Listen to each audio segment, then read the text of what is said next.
সুনন্দাদি, হ্যাঁ কেমন লাগলো বলো সেজে? আমার খুব ভালো লেগেছে, মানে এদিকেই বলি, দর্শকদেরকে বলি, কারণ আমি অজস্রবার মৌকে বলে ফেলেছি।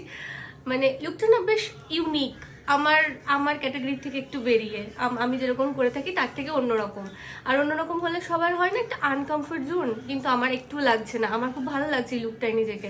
আই মেকআপটা খুব সুন্দর হয়েছে, বেশ অন্য একটা এলিগেন্ট লুক, বেশ সুন্দর বেশ সুন্দর।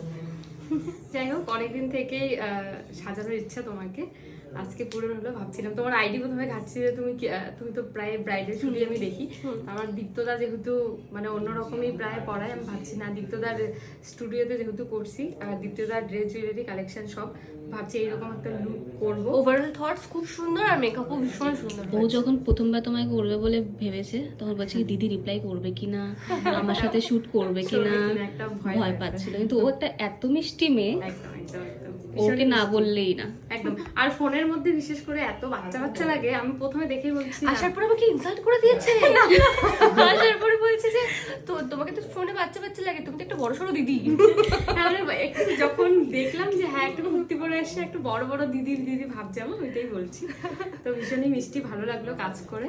এত ফেমাস একজন ব্যক্তি, এত অবশ্যই না কোনো অহংকার না কিছু, একদম নর্মালি আমার কাজ করতে কোনো অসুবিধা হয়নি।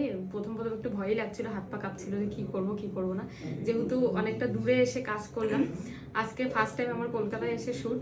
তো তোমরাই জানিও কেমন হয়েছে আজকের লুকটা মিষ্টিদির উপর, সরি সুনন্দাদির উপর। কারণ কি তোমার মিষ্টি লাগছে বলে মিষ্টি বেরোচ্ছে।